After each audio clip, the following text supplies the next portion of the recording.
Flurious finally got out to do something dumb. He thought Trakina was commending him. "I'll prove my worth to you all. Ryuan, just watch me become better than you," said Flurious angrily. "What the? Flurious, how could you be here? He is an extreme nuisance," said Ryuan. "He must have snuck in somewhere," said Gaija. "Maybe in the baggage area, just how messed up he is." "Oh, this is bad," said Shizuka. "He'll definitely ruin our plans. Maybe I should spill him in cold blood."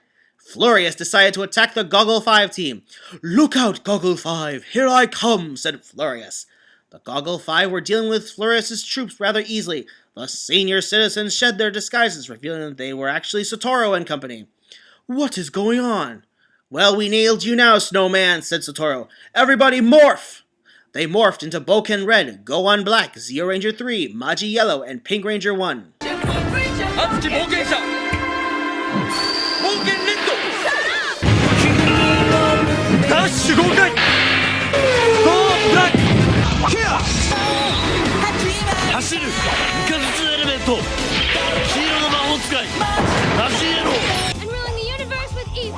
Flurious began to use his ice powers, and just at that moment, he was overloaded. "Look, Flurious is going crazy. Now it's time to use his ice powers," said Gohan Black. "I'm with you," said Maji Yellow. Gohan Black and Maji Yellow took advantage to throw him out of balance. His ice powers hit Jarumozo, freezing the monster, disempowering it. "What the?" said Ryuan. "That Flurious's intervention is costing us dearly. The monster is being frozen and we can't use his powers to the full." Flurious was knocked down and Jarumozo lost his ice powers. Now the team was even.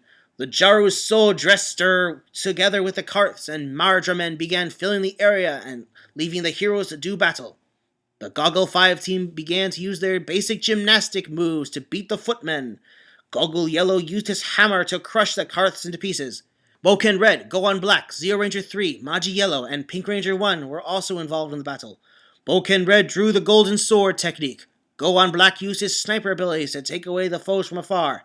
Zeo Ranger 3 used his dive attack. Maji Yellow used some boxing, and Pink Ranger 1 fired some arrows at the Mardramen. "Well, it's up to me now to further weaken the monster," said Goggle Pink. Goggle Pink revealed her hypnotic powers, this time targeting Flurious to further attack Jarumozo. "Now everything is planned. Kimberly, it's time to put this snowman to our advantage." "Now it's time to use my hypnosis," said Goggle Pink. "Pink Heart!" Flurious was under the influence of Goggle Pink. "Oh, what a woman!" said Flurious as he saw an image of Miki dressed up as an ice queen. "Oh, you love me, don't you, Flurious? If you do, attack Jarumozo. Show your love for me, Flurious," said Goggle Pink. "Of course, anything, my love," said Flurious, now under hypnotic influence. "Flurious, what are you doing?" said Gaija in anger. "Damn it, that Flurious is so annoying," said Ryuan. "Pitiful he is not," said Yamba. "Must attack monster, must attack monster," said Flurious under the influence of the Pink Heart. Flurious used more of his ice power to weaken the monster before being knocked out. "Let's get out of here," said Ryuan to the others as they picked Flurious up to make sure Radiguet punishes him later. "Now it's time to finish the monster," said Goggle Red.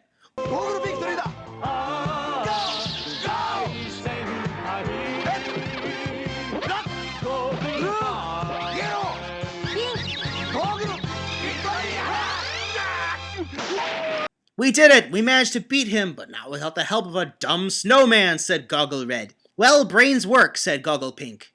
He was now knocked out and the Gordom engine failed. The Jaru Kong was launched into battle. "Well, let's just leave the battle to the Goggle 5 team," said Boken Red. "Let's just observe for now." Goggle change! Goggle change! Goggle change!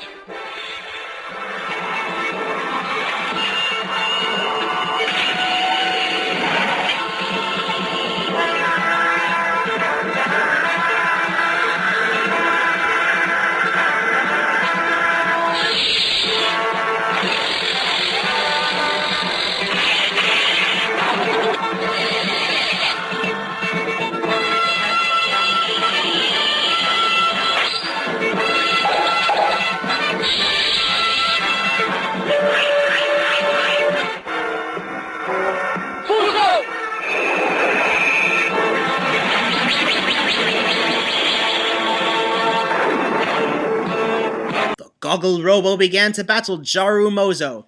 Jaru Mozo began spewing out flames from the robot. However, there was much snow left behind by Flurious. I think I know what to do, said Goggle Blue. If we can ram him into the snow, he'll be weakened. That's a good suggestion, said Goggle Yellow. Okay, Goggle Black, fire a missile at the monster, said Goggle Red. Sure thing, said Goggle Black. One missile coming up, said Goggle Pink. With one missile shot, Jaru Mozo was knocked into the snow. All right, let's finish this.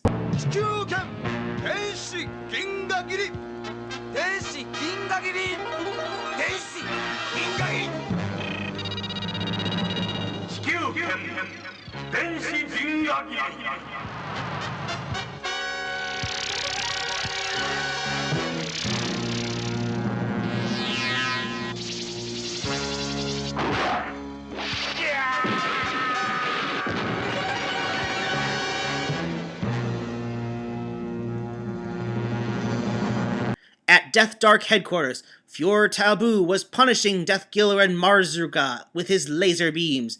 Deathmark was there to watch them. Forgive us, sire, said Deathkiller and Marzuka. The plan could have gone well, but you failed, said Fuhrer Taboo. And you, Deathmark, think of another plan to defeat the Goggle V. Then Deathmark got a laser beam punishment. Yes, sire, said Deathmark, Deathkiller, and Marzuka. Our heroes were finally celebrating their victory. Sotoro was now climbing up mountains with Kenshi. Kimberly and Miki are showing each other the other's abilities in gymnastics. Gunpei was seen playing chess with Kenshi. Rocky DeSantos was trying his best in hockey against Saburo. And Fuushi is seen learning boxing with Tsubasa. I guess now we see more of brains work better than brawn, said Sotoro. Besides, we didn't need Cole Evans and Akaret's help as of this time. Good job, Kimberly. Oh, by the way, your Trakina disguise was really funny. I wonder what could be happening to Flurious right now. I don't want to know, said Kimberly, snickering. Just as they were speaking at the Sentai year 2011, Flurious was getting into hot water with his emperor. Radiguet was blowing up furiously that he spilled some of his wine from his wine glass. Forgive me, Emperor, I just wanted to prove my worth. That's all I wanted to show. I met Trakina and she told me, said Flurious. Inexcusable! Since when would Trakina commend you? Said Radiguet. You know better than to sneak out just like that. The mission is failure and it's all your fault, you snowman. Ryuan, bring him to the torture room and beat him up real good. Yes, sire, said Ryuan. No, no, no, shouted Flurious. Just then Trakina said, Sire, let me join in too. How dare he use my name in vain? Go ahead, Trakina. You can join him. The more the gorier, said Radiguet. Flurious was dragged by the Jaru soldiers to the torture room. We got to think of other strategies than just time travel to get rid of the Super Sentai forces and the Power Rangers, said Radiguet. But how these heroes got dropped in here is something I've got to fathom. But one of them pretty much intrigues me. She's really what I'd call an item of worth for adding to an evil overlord's harem. Kimberly Hart would be great. Well, sire, I do hope you're not falling in love with Kimberly, said Tranza. Don't question me, Tranza, even if I'll grab all their women from my collection. This is not love but lust, said Radiguet. Heck, Radiguet did like Maria that much, but she always hated him. But now he's enjoying women held against their will and using them up until he's bored, said Tranza. Now back to the heroes. They have now returned to the Sentai year 2011 in the new Sky Base. It's really too bad Kenshi was born way ahead of me, said Sotoro. I look forward to adventuring with you some other time, said Adam Park. You Bokenders are a pretty interesting batch. Tommy then saw Catherine, his second ex-girlfriend. You know, Tommy, even if we broke up, we can still and always be friends, said Catherine with a reassuring smile on his face. Anyway, that's all in the past. Welcome to the Alliance, said Tommy. By the way, Zordon is here too. Zordon? Said Catherine. Zordon appeared before her with Alpha 5. Zordon, is that really you? Indeed it is me. Now your Zeo powers will be back for you to join in the fight against the United Alliance of Evil, said Zordon. Director Aya Agri came in and said, Well, we do have a new recruit. Bulk, Skull, show her to her room.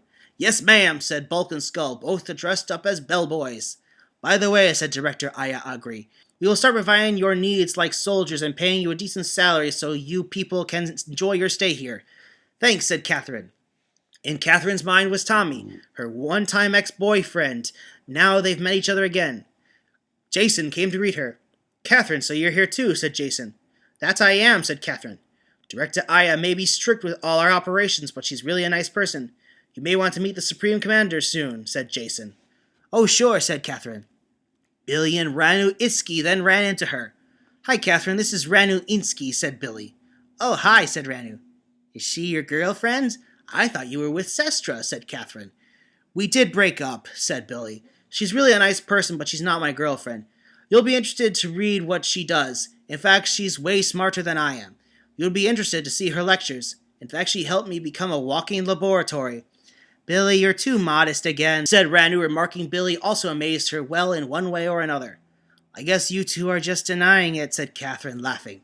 Both Billy and Ranu got kind of red over all the denying what was truly felt. Tommy and Kimberly were about to rekindle their past left behind as teenagers. The Gokaijers were still trying to recall their adventures against the Zangief forces when there was a time the timeline got screwed up. Now, what adventure awaits our heroes? You know, I've been thinking, if there's any character who would be actively screwing up their fellow villains' plans, it would not be Flurious. He would just be watching as it fell apart and would do nothing to stop it from happening, and then take advantage of the chaos that followed. Rather, it would be Radiguet who would be screwing up his fellow villains' plans.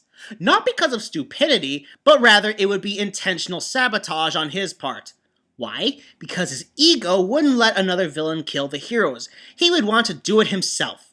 He did this all the time in Jetman, the most egregiously being when Tranza built his ultimate giant robot, Veronica, no, don't ask me why he named it that, captured Kaori, Raita, and Akko, leaving only Ryu and Guy to pilot Great Icarus in a fight that they were losing. And what does Radiguet do?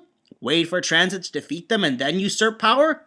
No, he sabotages Veronica so it will short-circuit during the fight, giving the Jetmen a chance to regroup and destroy the thing. So really, this chapter just goes to show that Radiguet has no right to be portrayed as this all-powerful, omnipotent god who just sits on his throne giving orders.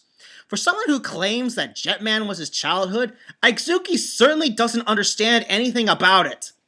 Nor does he understand comedy, as next week we will be spending less time with Kakagyu Sentai Dynaman and more humiliating two characters for the sake of humor. I hate my life.